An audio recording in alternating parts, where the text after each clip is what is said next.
Analisando as leis de Newton, pode-se concluir corretamente que... Então, pessoal, analisando a questão, ela pede para a gente concluir o que é correto, né? Então, de acordo com as leis de Newton, né? Corretamente. Então, tá aqui, olha só. Veja só, corretamente. Então, analisando aí as afirmativas, nós temos o seguinte, veja só. Então, a letra A diz o seguinte: o movimento retilíneo e uniforme, olha só, movimento retilíneo e uniforme é consequência da aplicação de uma força constante sobre o corpo que se move. Veja só, vamos entender primeiro o que é o movimento uniforme.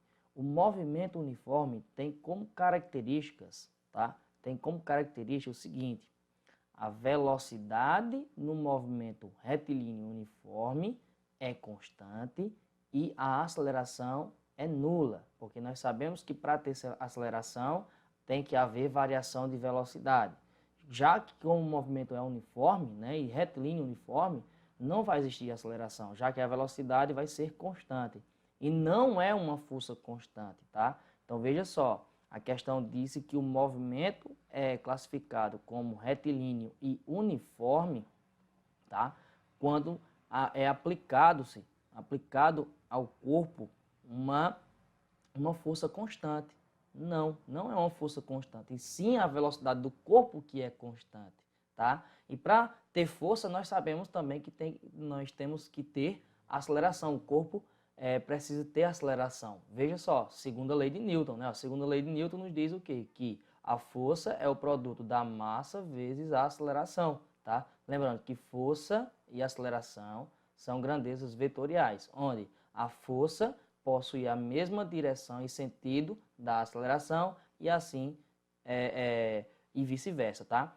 Então veja só, a alternativa A não pode ser a alternativa correta, não podemos concluir corretamente o que se diz nessa alternativa, tá? Porque o movimento retilíneo uniforme, vocês podem até decorar da seguinte forma, ó, que o MRU tem como característica o seguinte: velocidade é constante, tá? Tem módulo constante e, por isso, a aceleração escalar neste tipo de movimento é nula, é zero, tá certo?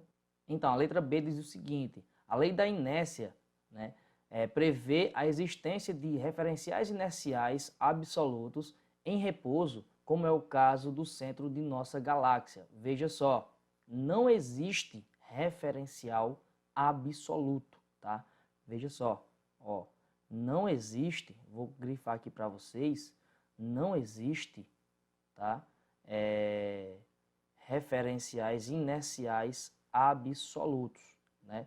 Não existe esse tipo de referencial, tá? Então, por não existir, né, esse tipo de referencial, nós não podemos classificar essa alternativa como uma resposta correta, uma conclusão correta, tá? Então, ó, letra B também não é a alternativa correta. Letra C. Para toda ação existe uma reação correspondente, sendo exemplo dessa circunstância a força normal, que é a reação à força-peso sobre objetos apoiados em superfícies. Veja só, terceira lei de Newton, tá? Veja só, nós temos aqui uma superfície e sobre ela nós temos um corpo, tá? Nós sabemos que esse corpo vai exercer uma força, né, a força-peso para baixo, né, porque ele está sujeito à ação da gravidade e possui massa, nós sabemos disso, que essa força será uma força-peso, né, e existe uma força contrária à força-peso, né, que faz com que ele não afunde, né, nessa superfície, que nós conhecemos como a força normal.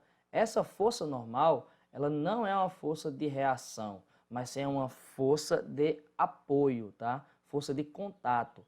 Essas duas forças estão atuando sobre o mesmo corpo, por isso que elas não são consideradas um par de ação-reação, tá?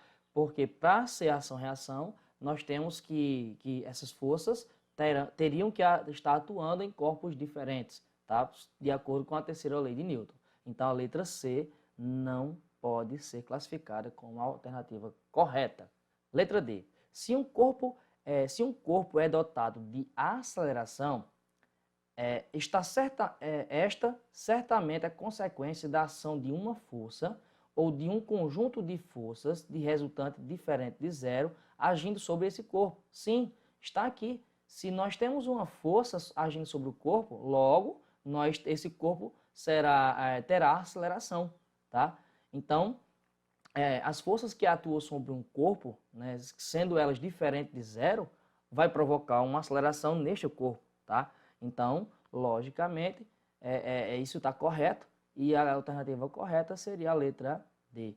A letra E, a força centrífuga é uma força que surge em decorrência da lei da inércia sobre os corpos que obedecem a um movimento circular e que tem como reação a força centrípeta. Veja só, não existe força centrífuga, tá? Não existe isso. Então, o que existe é que quando um corpo está realizando um movimento circular, tá? E que nós sabemos quando, por exemplo, nós temos uma pedrazinha amarrada a um cordão e fazemos ela girar, tá? Quando essa linha se rompe, o corpo ele tende a continuar seu movimento por inércia. E não é uma força que surge em decorrência da lei da inércia, tá? E não, esse movimento que o corpo tende a continuar, saindo pela tangente do movimento, né? Na verdade, a inércia desse corpo, porque, de acordo com a lei da inércia, um corpo tende a continuar seu movimento desde que esteja em um MRU, tá? Ou continuar em repouso se nenhuma força agir sobre ele, né? Então, não pode ser, a letra E não pode ser a alternativa correta. Como nós já vimos, letra D, alternativa correta.